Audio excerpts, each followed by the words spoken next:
Cinema താരങ്ങൾക്ക് ലഭിച്ചിരുന്ന സ്പേസിലേക്ക് ഇന്ന് സോഷ്യൽ മീഡിയ താരങ്ങൾ ഒരു പരിധിവരെ എത്തിക്കഴിഞ്ഞു. കാരണം സിനിമാ താരങ്ങളെക്കാൾ ആളുകൾ ഫോൺ സ്ക്രീനിൽ ഇന്ന് കാണുന്നത് ഇൻഫ്ലുവൻസേഴ്സിനെയാണ്. ഹൻസിക കൃഷ്ണയും ഇത്തരത്തിൽ എപ്പോഴും ജനം കാണുന്ന മുഖമാണ്. കൃഷ്ണകുമാർ കുടുംബത്തിലെ 20-കാരിയായ ഇളയ കുട്ടി, വീട്ടുകാരുടെ പൊന്നോമന, യുവാക്കളുടെ ക്രഷ്, ജെൻസി പെൺകുട്ടികളുടെ ഫാഷൻ ഐക്കൺ. എങ്കിൽ പോലും ഹേറ്റേഴ്സും ഹൻസിക കൃഷ്ണയ്ക്കുണ്ട്. 20-കാരിക്ക് കുറച്ചൊക്കെ പക്വതയാകാമെന്നാണ് വിമർശകരുടെ വാദം. നടൻ ഇന്ദ്രജിത്തിന്റെ മകൾ പ്രാർത്ഥനയെയും ഹൻസിക കൃഷ്ണയെയും താരതമ്യം ചെയ്തുകൊണ്ട് റെഡ്ഡിറ്റിൽ നടക്കുന്ന ചർച്ചയാണിപ്പോൾ ശ്രദ്ധ നേടുന്നത്.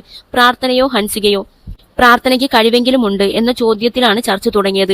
പല അഭിപ്രായങ്ങളാണ് നെറ്റിസൺസ് പങ്കുവച്ചത്. കൂടുതൽ പേരും പ്രാർത്ഥനയെ പ്രശംസിച്ചാണ് സംസാരിച്ചത്. മികച്ച ഗായികയാണ് പ്രാർത്ഥന. ചെറുപ്രായത്തിൽ തന്നെ സിനിമകളിലും കൺസേർട്ടുകളിലും പാടി. സോഷ്യൽ മീഡിയ താരം എന്നതിനപ്പുറം ഒരു പ്രൊഫഷണലായി പ്രാർത്ഥനയെ ജനം കാണുന്നു. എന്നാൽ ഹൻസികയ്ക്ക് സോഷ്യൽ മീഡിയ താരം എന്നതിനപ്പുറം എടുത്തു പറയാൻ മറ്റൊന്നുമില്ലെന്നാണ് നെറ്റിസൺസ് പറയുന്നത്. ഹൻസിക അറ്റൻഷൻ സീക്കർ ആണെന്നും ഫില്ലറുകളും മേക്കപ്പും ഇല്ലാതെ ഇൻസെക്യൂർ ആണെന്നും വിമർശനമുണ്ട്. എന്നാൽ ഹൻസികയെ അനുകൂലിച്ച അഭിപ്രായങ്ങൾ വരുന്നുണ്ട്. കരിയറിൽ മികച്ച തുടക്കം ലഭിച്ചയാളാണ് പ്രാർത്ഥന. അച്ഛൻ ഇന്ദ്രജിത്തിനും അമ്മ പൂർണിമയ്ക്കും വലിയ സ്വാധീനം സിനിമാ രംഗത്തുണ്ട്. ഇവരുടെ സംരക്ഷണം പ്രാർത്ഥനയ്ക്ക് ഗുണം ചെയ്യുന്നുണ്ടെന്നാണ് വാദം. കുടുംബപരമായ ധനികരാണ് പ്രാർത്ഥന. ഇൻസ്റ്റഗ്രാമിൽ നിന്നുള്ള പണം ആവശ്യമില്ല. എന്നാൽ ഹൻസികയ്ക്ക് അത്രയും സാമ്പത്തികമില്ല. സോഷ്യൽ മീഡിയയാണ് പ്രധാന വരുമാന മാർഗമെന്ന് ഹൻസികയെ അനുകൂലിക്കുന്നവർ ചൂണ്ടിക്കാട്ടുന്നു. പ്രാർത്ഥനയും ഇൻസ്റ്റഗ്രാമിൽ ആളുകളെ ആകർഷിക്കുന്ന ഡാൻസ് റീലുകൾ പോസ്റ്റ് ചെയ്യാറുണ്ട്.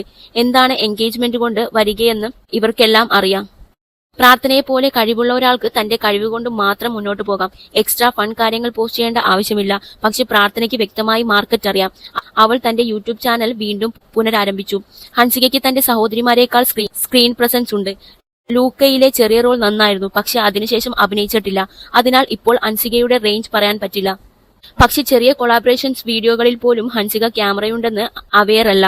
തന്റെ ചേച്ചിമാരെ പോലെ ചോദിക്കുന്നതിന്റെ 10 ഇരട്ടി എക്സ്പ്രഷൻ മുഖത്ത് വരുത്തുന്നില്ലെന്നും കമന്റ് ഉണ്ട്.